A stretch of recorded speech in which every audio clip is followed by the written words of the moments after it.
बिस्मिल्लाहिर्रहमानिर्रहीम। अस्सलाम वालेकुम। कैसे हैं आप? उम्मीद है कि आप बिल्कुल ठीक ठाक और खुशबाश होंगे। अल्लाह ताला से दुआ है कि वो आपके रिज़्क़ में, माल में और सेहत में बरकत दे। तो प्यारे प्यारे बहन भाइयों, आज मैं आपके लिए जो रेसिपीस लेकर आई हूँ वो बहुत ही मज़ेदार रेसिपीस है। अगर आपके पास दो चीज़ें हैं तो आप ये रेसिपीस बना सकते हैं। इसके लिए हमें ज़रूरत है पालक और आटे की। अगर आपके पास पालक और मैदा है तो आप इन दो चीज़ों से बहुत ही लाजवाब रेसिपीस बना सकते हैं। ये ना समोसा है ना पूड़ी है, पर खाना सबकी मजबूरी है। तो चलिए शुरू करते हैं अपनी रेसिपीस। लेकिन इससे पहले आप लोगों से दरख्वास्त है कि आप मेरे चैनल को सब्सक्राइब कर लें और बेल का बटन भी प्रेस करें ताकि आप मेरी किसी वीडियो से महरूम ना रह सकें। तो प्यारे प्यारे बहन भाइयों, अब हम चलते हैं रेसिपीस की तरफ। तो इसके लिए सबसे पहले पालक हमारे पास है 100 ग्राम। इसको साफ़ करके अच्छी तरह धो लें और बड़ा बड़ा काट लें। और साथ में 1 कप मैदा, 1 प्याली मैदा है। अब पालक को हम पीस लेते हैं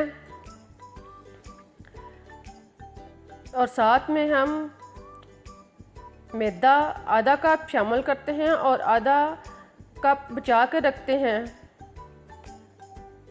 वो हम दोबारा बाद में यूज़ करेंगे। साथ में 2 हरी मिर्च डालें और मक्खन 2 खाने के चम्मच शामिल करें और इसके बाद हस्बे ज़ायक़ा नमक या आधा चम्मच शामिल करें और साथ में कॉर्नफ्लोर 1 चम्मच शामिल करें और इसको ढक्कन बंद करके थोड़ा सा पानी शामिल करके ढक्कन बंद करके इसको ग्राइंड कर लें। अगर ये ग्राइंड ना हो तो आप इसको ढक्कन उठाकर चम्मच के साथ अच्छी तरह मिक्स कर सकते हैं। देखें, ये बिल्कुल अच्छी तरह ग्राइंड हो गया है। अब हम इसको चम्मच के साथ नीचे ऊपर अच्छी तरह मिक्स करते हैं ताकि ये सारा अच्छी तरह ग्राइंड हो जाए।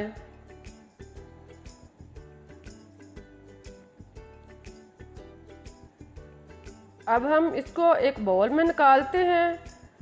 ये क्योंकि पितला है इसलिए हमें मज़ीद मैदे की ज़रूरत है। अब हम इसमें बचा हुआ मैदा और शामिल करते हैं और इसको आटे की तरह गूंद लेते हैं। जिस तरह हम आम आटा गूंदते हैं इस तरह हम मैदे को अच्छी तरह गूंद लेते हैं और गूंदने के बाद इसको ढाँप कर 10 से 15 मिनट के लिए रख देते हैं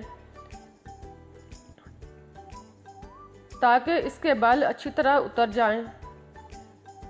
देखें, अब हमारा आटा बिल्कुल ठीक हो गया है। अब हम इसको लेते हैं। पहले इस हाथ पे थोड़ा सा ऑयल लगा लें और फिर थोड़ा थोड़ा आटा लें और इसके छोटे छोटे पेड़े बनाते जाएं।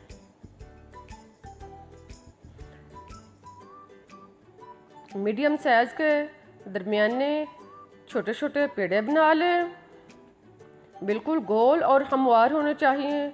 अगर पेड़ा अच्छा होगा तो चपाती भी अच्छी बनेगी। इस तरह के सारे पेड़े तैयार कर लें। इसके बाद इसको 1 मिनट के लिए रख दें और फिर नीचे मैदा लगाकर इसको बेलना शुरू करें। पहले हाथ में इसको थोड़ा सा फैला लें उंगलियों की मदद से और फिर इसको बेलना शुरू करें। इसको पूरी की तरह नॉर्मल बेलते जाएं और साथ में आपसे रिक्वेस्ट है कि वीडियो को पूरा देखें ताकि आप पूरी मालूमात हासिल कर सकें। देखें, हमारी चपाती अब बिल्कुल तैयार हो चुकी है और गोल बेल लिया है हमने। तो अब हम इसको काटते हैं। पहले हम इसको 2 हिस्सों में दरमियान में से काटते हैं और अब इसको मज़ीद 2 हिस्सों में यानी 4 हिस्सों में काट लेते हैं। देखें, इस तरह ये कितने अच्छे टुकड़े तैयार हो गए हैं। जब इसको फ्राई करेंगे तो ये बिल्कुल समोसे की शक्ल इख्तियार कर जाएगा। अब हम ऑयल गरम करें और फिर इसको फ्राई कर लेते हैं। ऑयल को खूब अच्छी तरह गर्म करने के बाद एक टुकड़ा उठाएं और इसको इसमें फ्राई करें और ऊपर से इसको 2-3 दफ़ा हल्का हल्का दबाते जाएं, इससे ये फूल जाएंगे। एक साइड से ब्राउन होने पर दूसरी साइड चेंज करें और इसको भी हल्का ब्राउन करें। देखें हमारे पूड़ी तैयार हो चुकी है। इसी तरह सारी पूड़ियाँ तैयार कर लें। ये कितनी अच्छी और ख़ूबसूरत लग रही है और कितनी फूली हुई है, बिल्कुल समोसे की शक्ल की। तो प्यारे प्यारे दोस्तों, ये थी मेरी आज की रेसिपीज़। अब मैं आपको एक टुकड़ा उठाकर इसको तोड़ कर दिखाती हूँ। ऊपर से ये बिल्कुल समोसा लग रहा है और देखें अंदर से ये बिल्कुल खाली है। अब मुझे इजाज़त दें, फिर मिलूँगी एक और न्यू रेसिपीज़ के साथ। तब तक के लिए अल्लाह हाफिज़।